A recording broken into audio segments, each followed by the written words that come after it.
लोगों को आज भी इस आंदोलन को आगे ले जाने के लिए प्रेरित करती है, और वो कौन सी दिक्कत है जिसकी वजह से आज भी किसान तमाम परेशानियों को झेलकर सड़कों पर बैठा हुआ है? फसलों का रेट ठीक मिल जाए इसलिए यहाँ पे बैठे। जो भारत सरकार ने कहा कि एमएसपी थी, है और रहेगी, वो धरातल पर भी मिल जाए, कागजों पर ना रहे। और यहाँ पे बैठे हुए हैं पिछले 11 महीने से। एक बार भारत सरकार पार्लियामेंट में देश के प्रधानमंत्री 750 किसान एक्सपायर हो गए, उनके लिए भी 2 शब्द बोल दे कि दुख की घटना है कि हमारे किसान शहीद हुए। एक शब्द किसी की डेथ पे भी बोल देना चाहिए। क्वेश्चन अगला सवाल उनसे कर लूं, राजेंद्र अग्रवाल जी से। राजेंद्र जी, वो कह रहे हैं, शिकायत है उनकी कि देश के प्रधानमंत्री किसानों की दिक्कत पर कुछ क्यों नहीं बोलते हैं, जिनकी मौत हुई है उस पर कुछ क्यों नहीं बोलते हैं? प्रधानमंत्री जी सदैव किसानों के विषयों पर बोलते हैं, पार्लियामेंट में भी बोले हैं। कृषि विधेयकों के ऊपर पूरी चर्चा हुई थी, उसमें भी जो है ये विषय आया था। वास्तव में तो पिछले 11 महीने से हम लोग देख रहे हैं कि एक कन्फ्यूज़न पूरे आंदोलन के अंदर है, और मुझे आज भी समझ में नहीं आता। शुरू में तो चलिए बात लगती थी कि अध्यादेश हुआ या कानून आए, कुछ भ्रम हो सकते हैं, लेकिन चर्चाएं हुई हैं, संसद में चर्चा हुई है, विभिन्न मंचों पर चर्चा हुई है, सुप्रीम कोर्ट में विषय पहुंचा है, विषय स्पष्ट हुए हैं। आज मुझे समझ में नहीं आता कि क्या कारण है, कोई एक कारण भी बताएं। तीनों कानूनों के बारे में कुछ बताएं, एमएसपी के बारे में कुछ बताएं। क्या ऐसा प्रावधान हो गया सरकार के द्वारा जिस पर इनको आपत्ति है? मुझको ये लगता है कि ये इसका जो उद्देश्य है किसान हित नहीं है, कुछ अन्य है। कुछ राजनीतिक एजेंडा हो सकता है, कुछ राजनीतिक महत्वाकांक्षाएं हो सकती हैं, कुछ राजनीतिक दलों के एजेंडे से जुड़ाव हो सकता है। क्योंकि किसानों को लेकर के जो विषय उठने चाहिए, किसानों को लेकर के जो चर्चा होनी चाहिए, वो चर्चाएं हुई हैं, और नरेंद्र मोदी जी की सरकार पूरी तरीके से उन विषयों पर सेंसिटिव है। उसका ट्रैक रिकॉर्ड है जो 2014 के पश्चात से किसानों को केंद्र में रख करके कदम उठाए गए हैं, चाहे वो किसान को किसान के नाते राहत देने की बात हो, और चाहे गांवों के अंदर रहने के कारण से गांवों के अंदर इंफ्रास्ट्रक्चर निर्माण करने की बात हो। क्योंकि यदि गांव के अंदर सुविधाएं होंगी तो किसान को वहां रहने की स्थिति बनेगी। क्योंकि ये स्थिति अच्छी नहीं है कि किसान गरीबी के कारण से, साधनहीनता के कारण से अपनी खेती को छोड़ने के लिए मजबूर हो और शहरों में जाकर के मजदूरी करे। ये स्थिति अच्छी नहीं है। तो जहां किसान की चिंता करना, वही किसान के परिवेश की भी चिंता करना, और मैं उन बातों को बहुत सारी को गिना सकता हूं मैं, लेकिन उन सब विषयों के ऊपर लखीमपुर खीरी पर भी बात करेंगे। लेकिन राकेश टिकैत साहब, एक एक करके तीनों कानूनों पर चर्चा कर ले। सबसे पहला जो कानून है, the farmers produce trade and commerce promotion and facilitation act 2020, जो एपीएमसी से डील करता है, जिसके बारे में ये प्रावधान है कि अब एपीएमसी से बाहर भी जाकर किसान बेच पाएगा। आप कहते हैं इस कानून की वजह से मंडियां बंद हो जाएंगी। कहां लिखा है सर, और कैसे ये साबित होता है कि मंडियां बंद हो जाएंगी? एक एक क्लॉज पर आपने मध्य प्रदेश की खबर पढ़ी, 182 मंडी बिखरी हैं, उनकी जमीन बिखरी है, उनकी आमदनी घट गई, और इसलिए उन मंडियों को बेचना पड़ रहा है। आपने पढ़ा, आपकी नॉलेज में है? नहीं है तो दिखा देता हूं।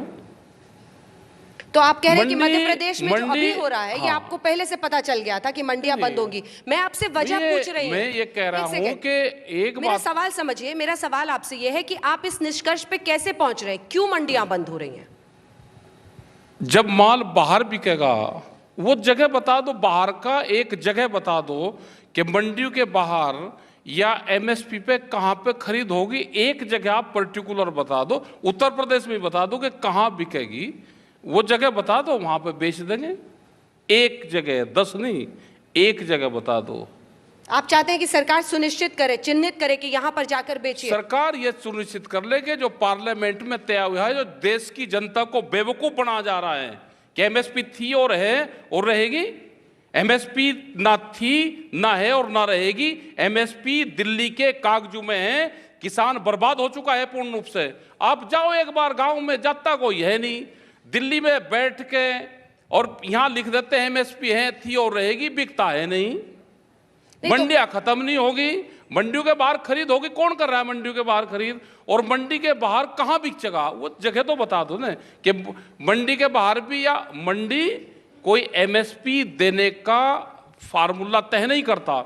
मंडियां एक किसान की फसल बेचने का एक प्लेटफॉर्म है। ठीक है, मंडी प्लेटफॉर्म है, मंडी एमएसपी भाव तय नहीं करती। लेकिन अगर प्लेटफॉर्म, आप बगैर प्लेटफॉर्म के ट्रेन रोक दो क्या, बगैर प्लेटफॉर्म के अगर ट्रेन रुक जाए, इसका मतलब तो ये है कि बिहार तो बहुत मजबूत होना चाहिए था। आज से 16 साल पहले बिहार की मंडियां बंद कर दी, ये एक खत्म होगी वहाँ पे।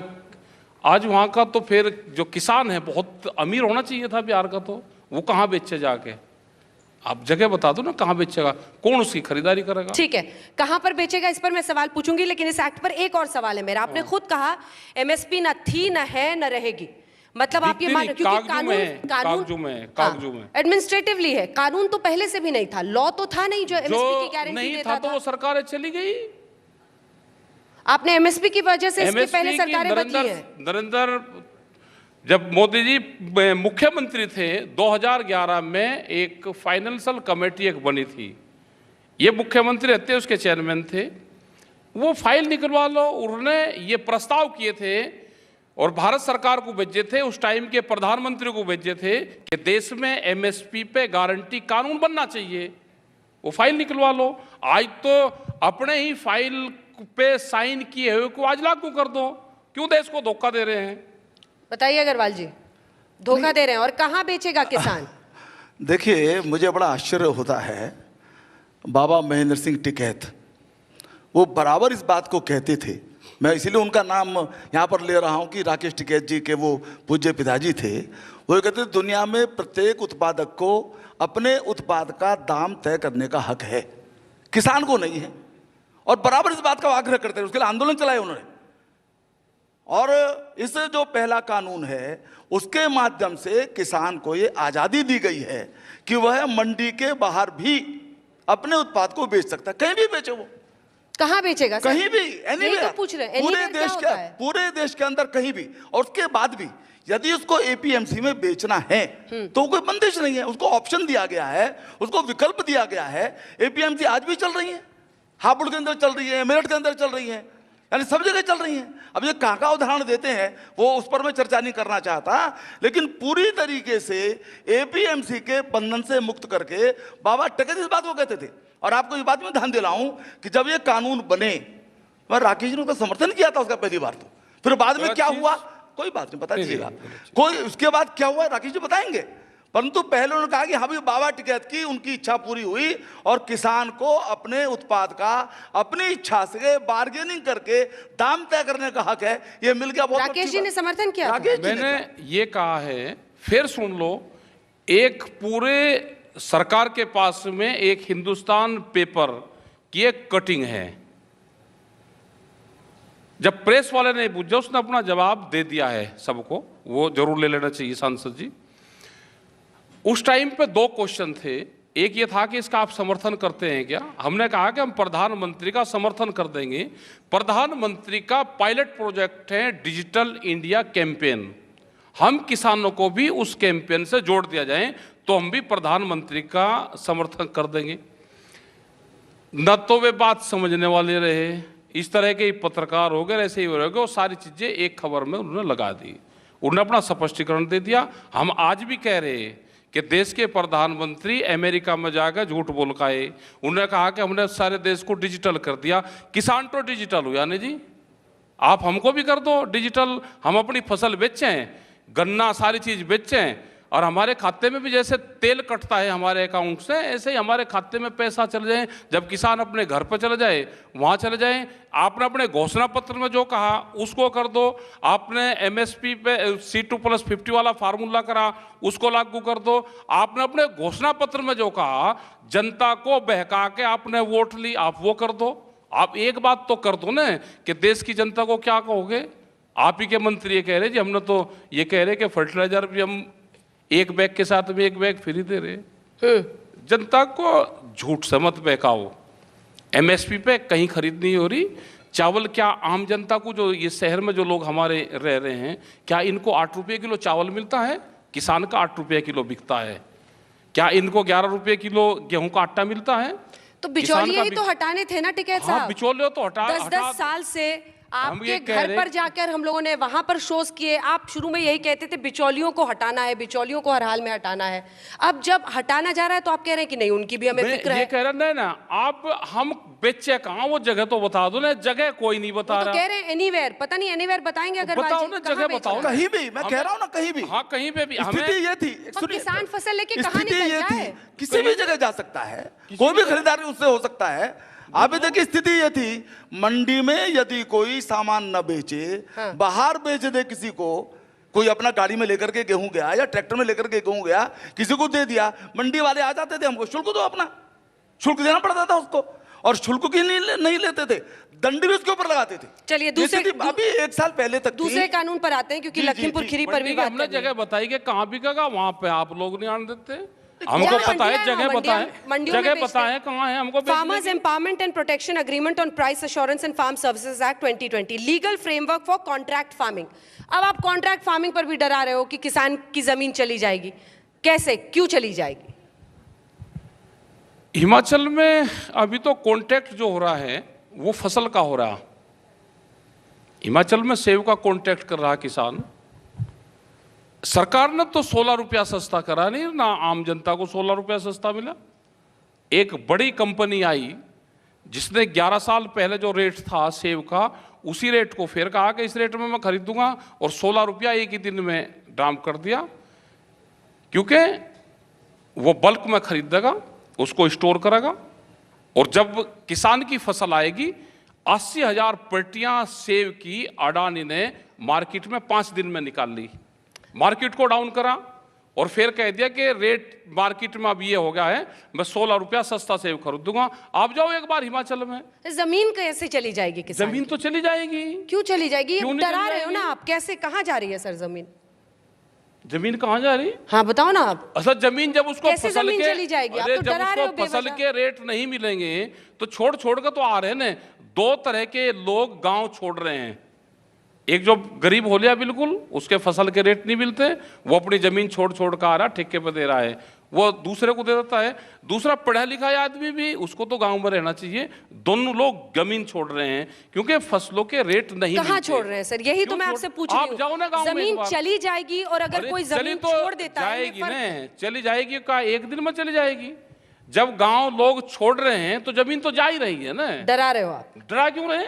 आप जाओ गांव में, सर्वे तो करो ना। सर्वे आप करते नहीं, बेवजह डरा रहे हो। तो आप ये केएमपी चल रहा है, और 10 दिन के बाद में, 15 दिन के बाद में यहाँ को 2 से 4 हजार ट्रक पर डे धान के निकलते हैं यहाँ से। वे सस्ते में फसल खरीदते हैं और एमएसपी पे बेचते हैं। एमएसपी पे किसान नहीं बेचता, व्यापारियों का एमएसपी पे बिकता है।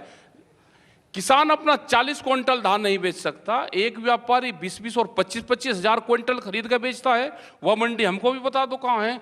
व्यापारियों के लिए खोला गया है कि वो कहीं पर भी बेच ले। पहले किसान बेचता था अपनी फसल को हरियाणा और वहाँ बेच देता था। आज वो एक जिले से दूसरी जगह नहीं बेच सकता, उसको बंधन कर दिया कि आपका क्रय केंद्र ये है और आप इसी पे बेचोगे। 300 क्विंटल एक जगह बिकेगा। एक मिनट सुन लो। अरे सुनने की वो है नहीं आप में। आप एक क्रय केंद्र पे 300 क्विंटल बिकेगा, वहां पे खरीद होगी उस क्रय केंद्र पे 1 लाख क्विंटल की। कितने दिन में खरीद करेगा वो? एक बार हिसाब लगा लो। नहीं, तमाम दिक्कतें अपनी जगह पर है, लेकिन इसकी वजह से जमीन चली जाएगी। जमीन जो आप कह रहे हैं ना, वो तो डरा के बुलाते हैं आप किसानों को, गुमराह करते हैं। अच्छा, डरा का बुला रहा, उनको रेट नहीं मिल रहा इसलिए आ रहे हैं। उनका गन्ने का भुगतान करवा दो। यही बीजेपी सरकार थी कि अगर हमारी सरकार आएगी हम 450 रुपया पर क्विंटल गन्ने का रेट देंगे। इलेक्शन से पहले हम 14 दिन में गन्ने का भुगतान करवाएंगे। ना 14 दिन में भुगतान हुआ और ना गन्ने का रेट 450 हुआ। अब पूरे 5 साल में अब 25 रुपए का रेट बढ़ाया है। ठीक है, एक छोटा सा इस पर जवाब। गन्ने पर थोड़ा सा बाद में आ जाएंगे, करेंगे चर्चा।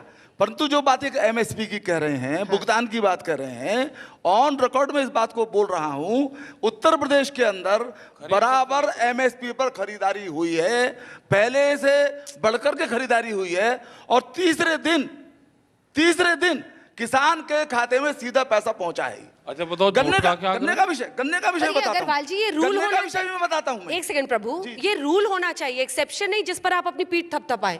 क्या ये सच्चाई छिपी है कि इस देश के में किसानों को एमएसपी नहीं मिल रही बताओ है? कहाँ मिल रही है? बोला अच्छा झूठ का बताओ, कोई इलाज है क्या? अच्छा झूठ का तो कोई इलाज है ही नहीं। हाँ, भाई सही बात। सरासरी सब देश के सामने झूठ बोल रहे हैं, बताओ क्या इलाज है? कर लो, क्या करो इनका। देखिए, लेकिन गलती इनकी भी कुछ नहीं, चल इनकी भी कुछ नहीं रही, इनका भी बस्ता दे रखा हाथ में, क्या बोलना है सब बंधन में है। नहीं यहाँ बोलने के की MP आजादी तो MLA केवल भी राकेश आजाद टिकैत नहीं जी है। को है, नहीं, वो नहीं। कुछ भी बोल सकते हैं। हमको है, हमको है, लेकिन पिछले आपको 10 आजादी महीने नहीं है। में जो इन्होंने बोला है उसका जरा एक पूरा एक रिकॉर्ड बनाया जाए तो खुद में बड़ा इंटरेस्टिंग है वो। नहीं नहीं, हमने तो कुछ प्रकार की बातें चुनिंदा बोलते हैं। बातें जो आपको याद हो बताइए। जी नहीं, मैं उसमें बता ज्यादा दो नहीं एक जाना आदमी चाहता। मैं खाली ये कहना चाह रहा हूं, मैं एमएसपी का बाकायदा एमएसपी पर खरीद होना और उसका भुगतान तीसरे दिन होना, ये केवल यहाँ कहने से बात नहीं बनती है। मैं झूठ बोलने का क्या मतलब है मुझको? अच्छा ठीक झूठ है, ये बोल रहे हैं आप अपने जिले में, अब आपने एमपी साहब ने कह दिया, बिल्कुल आपका आप धन्यवाद आकर है। चेक कर लीजिए, बिल- हापुड़ ना, में ना, चेक ना, कर अब लीजिए, आपके मेरठ जिले में चेक कर लीजिए, आपका एमएसपी जिला पर बराबर बिल्कुल ठीक है भाई, खरीदारी भी हुई है सब और तीसरे दिन भुगतान भी हुआ है। ठीक, मैं ठीक, खुद खरीद केंद्रों पर जाकर के देख करके आया हूं उनको। आपकी बात मान ली। भाई साहब ध्यान से सुन लेना, एमपी साहब ने अपने जिले की जिम्मेदारी ले ली, किसी के धान की खरीद नहीं होगी तो डीएम और एमपी साहब तैयारी कर ले, हम पूरा धान वहां पे लेकर आएंगे, अपना क्रय केंद्र लगवा लो, कहीं पे भी लगवा लो, आपकी जिम्मेदारी है, जो आपका क्षेत्र है उसमें आप खरीदारी करवा देना। एमपी साहब ने जिम्मेदारी ले ली, ट्रैक्टर ट्रॉली लेकर जिसकी भी धान है वो एमपी साहब की जिम्मेदारी है, लेके और मेरठ की ढब को अपना चल दो। धन्यवाद जी आपका बहुत बहुत।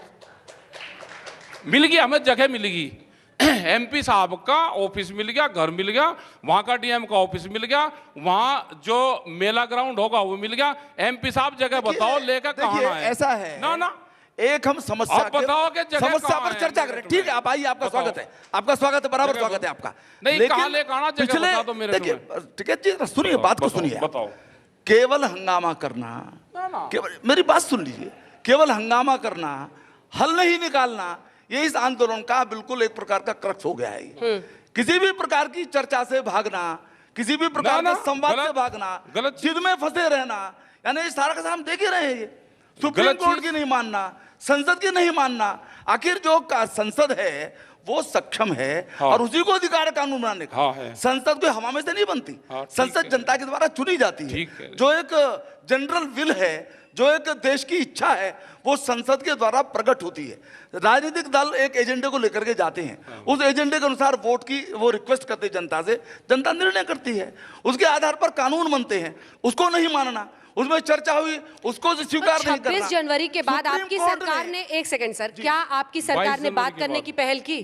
क्या कृषि मंत्री ने बुलाया? बस वो टीवी पर आते हैं, कहते हैं हम तो बातचीत के लिए तैयार हैं। बराबर तैयार है, लेकिन ये जो प्री कंडीशन है कि कानून वापस लिए जाने चाहिए, ये कैसे संभव है? ये कहाँ तक उचित है? कंडीशन आप लगाते हो, कंडीशन लगाती है आपकी सरकार। संसद के द्वारा पास किए गए, संसद के द्वारा पास किए हुए कानून इस प्रकार से वापस लिए जाएंगे क्या? संसद की क्या मान्यता इस प्रकार से रहेगी? और मुझे बराबर आश्चर्य होता है, जो मैंने प्रारंभ में कहा, जो राजनीतिक एजेंडा है वो कहीं ना कहीं गाइड कर रहा है। कांग्रेस का जो कंफ्यूजन है, मैं इसको जरा ज्यादा एलोबरेट नहीं करना चाहता हूं, ऐसा लगता है कि सारे के सारे किसानों के कथित आंदोलन के ऊपर वो हावी हो गया है, वह कंफ्यूजन, और ये चल रहा है। ये आप लोग कंफ्यूज हैं टिकैत साहब, ये आरोप है बीजेपी का। सुनिए, आप ये बताओ खीरी कि पर सर आते मंत्री हैं, एक सेकंड सर, कब बात करना चाह रहे हैं सरकार? लखीमपुर खीरी।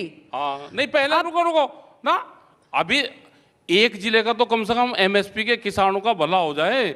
मंत्री जी जगह बता दो कि कहाँ किसान लेकर आए, अपने जिले की बता दो। पहली चीज आपने बिल्कुल वो करा, अब ये ना कहियो कि पुलिस रोक के बिल्कुल नहीं कहेंगे। हाँ, बिल्कुल। पूरी कहाँ व्यवस्था लेकर आए? है, कहाँ लेकर आए? एमएसपी पर खरीदारी की पूरी व्यवस्था है, तीसरे दिन भुगतान पहुंचने की व्यवस्था है। और मुझे ऐसा लगता है कि राकेश जी इस प्रकार के आंदोलन का नेतृत्व करते करते छोटे किसान से और जो सामान्य किसान है उसके संपर्क में नहीं रह गए हैं। इनको जमीनी जो सत्य है उसकी जानकारी नहीं है। मैं गया था अभी, पूरा माल लूट रहा है। दादा ही आप, मैं आपको ले ठीक है, चलूंगा। मेरठ मैं आपको आएंगे जी, फिर बिल्कुल केंद्र पर ले धन्यवाद जाऊंगा। आपका। आराम से। मेरठ के सांसद जी ने कहा कि मेरे क्षेत्र में एमएसपी मिलेगी और भाई संपर्क कर लो, पूरा धान की उसकी खरीद यहाँ पर होगी। अभी जो धान की फसल आ रही है, एक चीज तो हो गया। आपके इर्द गिर्द लेकिन अब कंफ्यूजन बन रहा है और वो इसलिए कोई confusion नहीं है। और दूसरा, सवाल तो एक चीज मैं और जवाब दे दूं। सवाल पूछने का तो अधिकार दीजिए। एक मिनट, रुकिए, सवाल दूसरा जो जवाब था, बोलिए। जो मंत्री जी कहते हैं, सब लोग सुन लो भाई ध्यान से। मंत्री जी क्या कहते हैं?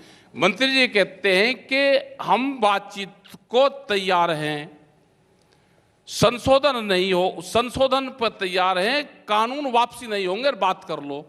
तो इसका मतलब स्क्रिप्ट लिख ली, फाइनल लिख लिया है, किसान को बातचीत के लिए साइन करवाने के लिए बुलाते हैं। हमने ये कहा बातचीत कर लो, कमरे में बैठ के करो, कोई आपको बात करनी है आप वहां करो, पहले कंडीशन लगा के किसान बातचीत करने नहीं जाएगा।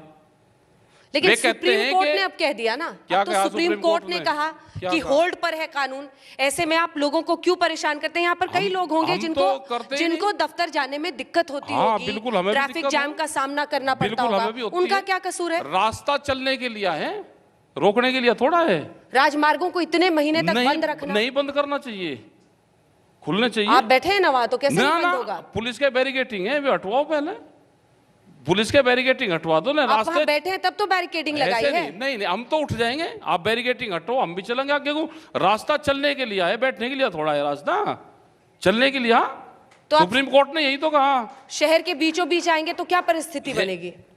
चलने के लिए तो है ना, चलने रास्ता के जो लिए। है चलने के लिए है, तो चलने दो हमको।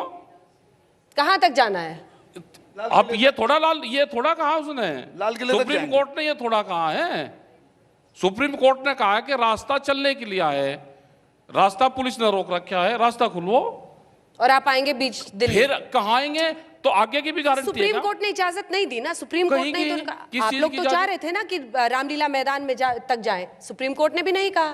क्यों सुप्रीम कोर्ट को भी बीच में उलझा रहे? सारा सिस्टम बंधन में है। अच्छा, सुप्रीम कोर्ट भी बंधन में है? अच्छा, क्यों को आओ, हाँ? सबको राज्यसभा चाह रही, आवाज नहीं आई सर। सबको राज्यसभा चाह रही, हम सम्मान राज्यसभा भी करें और कोर्ट का भी करें, सब कुछ चाह रही। नहीं नहीं, नहीं, समझ गए, जो जिसको समझना सब समझ गए। सब समझ गए। कोई एजेंसी ऐसी होगी, सबकी जांच होगी, कौन क्या क्या फैसले कर रहा है, सबकी होगी जांच। कौन सी एजेंसी होगी? आ जाएगी, कोई टिकैत होगी। एजेंसी? यहाँ तो कोई है नहीं अभी, अच्छा, देश में तो है नहीं कोई। कोई एजेंसी नहीं है। अगर बाहर कहीं कहेंगे, फिर कहेंगे जी आपने बाहर भेज दिया। ये आपको कांग्रेस का एजेंट कहते हैं। अब बाकी उधर एक सेकंड कांग्रेस अगर सुनो, होती तो ऐसी तैसी नहीं होती, है नहीं, कोई नहीं है, विपक्ष तो रहा ही नहीं, निमट का केस। लेकिन वो सब कह रहे हैं लखीमपुर खीरी अरे- में आप बीजेपी के एजेंट बन गए, आप ही ने समझौता बताओ। कराया किसानों से। अगर आग लगने से बचा लिया देश को, और कौन लोग ये कह रहे कि डेड बॉडी रखकर 5 दिन तक उस पे उनकी बॉडी रख के और समझौता ना करो, अपने परिवार की 2 दिन रख के दिखा दो। वो समझौता हुआ है अंतिम संस्कार तक, समझौता हुआ है लड़के की गिरफ्तारी पे, समझौता हुआ है जो एफआईआर दर्ज हुई है उसमें इनका गृह राज्य मंत्री भारत सरकार का 120B का मुलजिम है, उसका इस्तीफा, उसको पकड़े, उसको जेल में डाल लें, दोनों को फिर लाएं, 5 दिन के रिमांड उनका लें, और जब बताएंगे कि हमारे गैंग में कौन कौन शामिल थे। लेकिन मतभेद तो अब किसानों और किसान नेताओं में भी हो रहे हैं। कोई नहीं है, जो हम सब चड़ूनी एक हैं। साहब है, नहीं, और कोई ये नहीं। कहा जा रहा है कि पंजाब से कई किसान आए थे, नुकसान उनका हुआ, अब आप बीजेपी की बी टीम बन गए हैं चुनावों नहीं, के नहीं, पहले। समझौता वहां पे 10,000 किसानों के बीच में हुआ, उनके परिवार, उनके रिश्तेदार और सरकार के लोग शामिल थे। समझौता जब हो जाए और जिस कंडीशन पे हो जाए उसको कर लेना चाहिए। वहां पे समझौते में जो अधिकारी आए थे उनको सरकार ने फुल फ्लैश पावर देकर भेजा। जो समझौता वहां पे हुआ, अंतिम संस्कार तक समझौता था, उनको जो मुआवजा देना था वो उन्होंने दे दिया। जो गिरफ्तारी थी लाल कारपेट बिछा के वो लड़का बुलवाया गया, गुलदस्ते चारों तरफ को लगे हुए थे। जब तक देश का मंत्री रहेगा, जब तक उससे कोई पूछताछ नहीं कर सकता। उसका इस्तीफा, उनकी गिरफ्तारी। 120B का मुलजिम देश का गृह राज्य मंत्री है, उसकी गिरफ्तारी चाहिए, इस्तीफा चाहिए, इनको ले लेना चाहिए उससे। जिनकी वहां पर मार मार कर पीट पीट कर हत्या कर दी गई, आप उसको जस्टिफाई कर रहे हैं, ऐसा सुना गया है।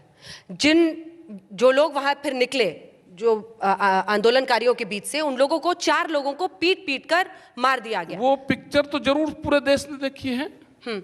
उनके खिलाफ कार्रवाई होनी चाहिए ना। सुन लो, 302 का मुकदमा दर्ज होना चाहिए। सुन लो, वहां पे जो घटना हुई वो सबने देखी।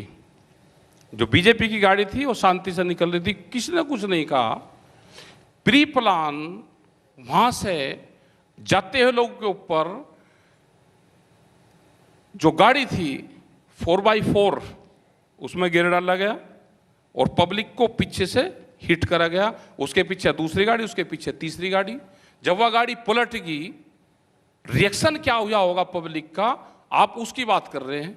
नहीं होनी चाहिए किसी की हत्या। जो 8 लोग वहां पे मारे गए हैं, उसके जिम्मेदारी यहाँ के मंत्री की है, उनकी सरकार की है, उसकी जिम्मेदारी। हत्या का मुकदमा उन पर दर्ज होना चाहिए जिन्होंने पीट पीट कर 4 लोगों को मार डाला, जिसे आप रिएक्शन कह रहे हैं। फिर से पूछ रही हूं आपसे। गलत चीज, आप करेक्ट जानकारी करो। 3 लोग हुए थे, 5 लोग की हत्याएं कुचल के हुई। मुकदमा दर्ज होना चाहिए उन पर हत्या का, जो देश अगर का, वो आंदोलनकारी जो भी देश का कानून कहता है कि इंटेंशन हत्या करी गई है या हत्या हुई है, हालात क्या है, वो देश का कानून बताएगा। देश का कानून तो कहता है कि आप क्या? किसी की पीट कर हत्या नहीं कर सकते। बिल्कुल। कानून को समझाना क्या है? पीटा क्यों गया है, क्यों वहां गया? पर हालात क्यों हुई, क्या हुई होगी, रिएक्शन हुआ है वो। तो उस रिएक्शन को आप जस्टिफाई कर रहे हैं टिकैत साहब? अच्छा क्या बताऊं, और ये कहूं कि उन्होंने हत्या करी? क्या जो लोग गाड़ी से कुचल के 20-40 लोगों को लेकर आ रहा है, वो गाड़ी में पकड़ा गया, भीड़ ने क्या कर दिया होगा, उसको आप हत्या नहीं कह सकते। हत्या क्यों नहीं कह सकते? ये आप कैसी बात कर रहे हैं? आप बात बात पर संविधान क्या की कहता दुहाई, है, आप बात कानून बात क्या पर, कहता है प्रभु आप बात बात पर देश के संविधान की दुहाई देते हैं। तो जो अगर इसी तरह से कानून चलना है, तब तो फिर वो पीटेंगे, फिर उधर से आकर कोई पीटे, ऐसे ही चलता हमने रहेगा। कहा कि जो कानून करेगा वो अपना काम कर लेगा। उसमें क्या जस्टिफाइड होगा, क्या हालात क्या हुए और क्यों हुए, उसमें आ जाएगी सारी चीजें। उसको हत्या नहीं कहेंगे। हत्या क्यों कहेंगे, ये बताओ ना कि हत्या क्यों कहेंगे? क्योंकि पीट पीट कर मारा, उसकी जान ली, उनके भी परिवार है। क्या हालात हुए होंगे वहां पे, वो तो कानून बताएगा उसमें। तो आप लिंचिंग को जस्टिफाई कर रहे हैं, आप कह रहे हैं कि रिएक्शन है इसलिए रिएक्शन है ये पूर्ण रूप से। जो लोग किसी की डेथ करके आ रहे, वो भीड़ ने पकड़ के क्या हुआ होगा वो तो बताएगा। 302 का मुकदमा क्या होता है? 302 का मुकदमा होता है किसी की हत्या करना। हाँ, 304 जब पीट पीट कर किसी को मार रहे हैं आप जानबूझकर, तो क्या होता है? जानबूझ कर नहीं होता हो, किसी की कोई इंटेंशन नहीं है वहां पे। जो हत्या का मुकदमा वो है कि जिसकी इंटेंशन है कि मुझे इसको मारना है। सोच लो टिकैत साहब, क्या बोल रहे हो आप? सोच लो। आप देख लो ना क्या होगा उसमें, वो तो जांच में आ जाएगा सारी चीजें। एक बार फिर से सोच लो आप। की ये रिकॉर्डेड रहेगा ये कह रहा कि हूं आप कि सारी दिन दहाड़े चीजों की- हत्या को सही ठहरा रहे हैं, रिएक्शन कह रहे हैं। ये कह रहा हूं रिएक्शन है। हत्या वो होती है कि किसी की सोची समझी चाल हो, उस पर 302 लगती है। जवाब दीजिए, सोची समझी चाल थी वहां पर बीजेपी नेताओं? ये तर्क वास्तव में राकेश टिकैत जी दे सकते हैं, जो एफआईआर भी लिखेंगे, जांच भी खुद करेंगे, फैसला भी देंगे और सजा भी देंगे। ये केवल इन्हीं की हिम्मत है। ये देखिए, लखीमपुर में जो कुछ हुआ बहुत दुर्भाग्यपूर्ण है, पूरा देश उससे सख्ते में है। ये अब कई सारे तो उसमें प्रश्न, कई सारी चीज़ें उसके अंदर आ रही हैं कि गाड़ियों को तोड़ा गया, उनको जो है डंडे लाठी, उसमें से वो भागना पड़ा उनको। जो कुछ है, जो गाड़ियों से जिन लोगों की दुर्भाग्यपूर्ण ढंग से मृत्यु हुई है वो बहुत बड़ा अपराध है, उसकी एसआईटी के द्वारा और देश के जांच हो गृह रही राज्य है। मंत्री के और सुपुत्र एक दिन गायब रहे। ठीक बात है, उसकी औरत ही ठीक बात कैसे है नहीं सर? नहीं, उसका ठीक बात ठीक क्या है इसमें? नहीं नहीं, आपकी बात ठीक है, मैं ये कह रहा हूं निश्चित रूप से यदि कोई मंत्री है तो उनके परिवार की अधिक जिम्मेदारी है। आज वो उनके पुत्र पेश भी हुए हैं, एसआईटी जांच कर रही है, जो हाई कोर्ट के निवर्तमान जज के निर्देशन में सारी जांच होने वाली है। मैं समझता हूं कि जो अपराध है वो अपराध है, उस जो भी अपराधी है उसके खिलाफ सख्त से सख्त कार्रवाई होनी चाहिए। इसमें किसी को भी स्पेयर नहीं किया जा सकता, चाहे वो मंत्री का पुत्र हो और चाहे वो भीड़ के द्वारा जो मॉब लिंचिंग हुई है वो हो। मैं समझ इसके अंदर कोई न्याय के दो स्टैंडर्ड नहीं हो सकते। और ये जो बात है, अब देखिए यहाँ मुजफ्फरनगर के अंदर उमेश मलिक हमारे एक विधायक है, वो जा रहे थे, हमला हुआ उनके ऊपर इसी प्रकार का। जानकारी जो सारी चीजें है, गाड़ी जानकारी से करो। जा रहे थे, गांव में जा रहे थे, नहीं। तो नहीं जाएंगे क्या? ना। माने जो बात है ये देखिए, मैं जो बता रहा हूं देश के अंदर एक प्रकार की अराजकता पैदा करने की कोशिश, गलत चीज है, और देश के कुछ हिस्सों जानकारी कर में, लो। बाकी सब जगह इनका कोई समर्थन नहीं है, जानकारी कुछ हिस्सों में केवल समर्थन है इनका, और वो समर्थन भी बड़ा सीमित है। लेकिन वहां पर इस प्रकार की कॉल दे देना कि भी गांव में मत जाइएगा, कुछ भी हो सकता है, ये एक प्रकार से प्रोवोक करना है, ये लोकतंत्र के हित में नहीं। और मैं फिर अपने पुराने सवाल पर आता हूं आदरणीय टिकैत जी, आप जो है कोई एक कारण ऐसा बताइए, आप जो कुछ कह रहे हैं वो इधर उधर की बातें कर रहे हैं। अभी आप ट्रैफिक जाम कानून के बारे में बातचीत कीजिए। अरे कि टिकैत कानून में ऐसा क्या है, और कानून मेरा बता दो दिया। सुनिए, मेरा एक और तो बातचीत कीजिए ना सरकार, MSP बातचीत। मेरा- अभी बात कर लो ना। वक्त खत्म हो चुका है। ट्रैफिक जाम के लिए ये लोग कितने दिन और तैयार रहे हैं? ये तो पुलिस बताएगी, ये सरकार बताएगी। टिकैत साहब क्या बताएंगे? नहीं, हम तो कह रहे हैं कि खुलना चाहिए। हमने तो खोलना, क्या जनता में हम तो खुलवाओगे, हमको तो माहिर है, हम तो भाई बैरिकेटिंग हटाने के, आप आओ साथ में। बिल्कुल चलिए, जैसे आपने लखीमपुर खीरी में समझौता कराया, उम्मीद करते हैं कि जल्द से जल्द किसान समझौता जो अगर सरकार चाहेगी तो हो जाएगा। जो आंदोलन कर रहे हैं और जो परेशानी का सामना कर रहे हैं, एक रास्ता वहां पर बिल्कुल भी रास्ता निकले। खुलना चाहिए, हम भी इसी पक्ष में हैं। बहुत- हम क्यों बैठे वहां, हम भी दिल्ली में मेरा अंदर केवल आए। एक निवेदन है कि जनता के बीच में जाएं, बताएं, वोट मांगने की इनकी इच्छा है, सरकार बदलने की इनकी इच्छा है, उस इच्छा के लिए जनता के बीच में जाएं, अपना पक्ष रखें। वो सरकार आपको कोई वोट नहीं दे रहा, आपको कोई और वोट नहीं दे रहा, जनता को फैसला आप करने दें। गुंडागर्दी ये से धरना जीतना समाप्त करें, चाहते हो, ये गुंडागर्दी धरना से। समाप्त करें, जनता से जिन्होंने लड़ाई छेड़ रखी है उसको समाप्त करें और काम करें। ये कोई लड़ाई दिक्कत नहीं है। देश के ये अंदर लोकतांत्रिक आजादी प्रत्येक को आजादी है, इनको भी है, आपको कोई लेकिन वोट नहीं दे दूसरे की रहा। आजादी का अपहरण करने का अधिकार धोखे इनको नहीं है। से जनता को बहका के वोट लेते हो, आपको कोई वोट नहीं दे रहा। धोखाधड़ी और सरकारी गुंडागर्दी और बंदूक की ताकत पे आप देश पे राज करना चाहते हो, पूरे सिस्टम पे आपने कब्जा कर लिया। देश बंधन में है, देश की पार्लियामेंट भी बंधन में है, देश में गोदाम पहले बने और पार्लियामेंट में कानून बाद में बने। जानकारी करो, बोलने की किसी की हिम्मत नहीं है। सारे मेंबर पार्लियामेंट के हाथ में झोला दे रखा, क्या बोलना। आपके तो बड़े लीडर नहीं बोल सकते बीजेपी के, चलिए, कहाँ अटल बिहारी हुए। वक्त खत्म हो रहा है टिकैत साहब, नहीं तो ये बताओ ना कोई से। नहीं आप तो दोनों का हम बहुत continue धन्यवाद। करते हैं, इसको थोड़ा वक्त खत्म राकेश हो रहा है। टिकैत जी की इन बातों पर चलिए, ladies कोई and टिप्पणी gentlemen, करना भी let's मुश्किल raise है। a warm applause, even though it's not over yet, but let's raise a warm applause because that's all the time that we have for, and I want to quickly call upon stage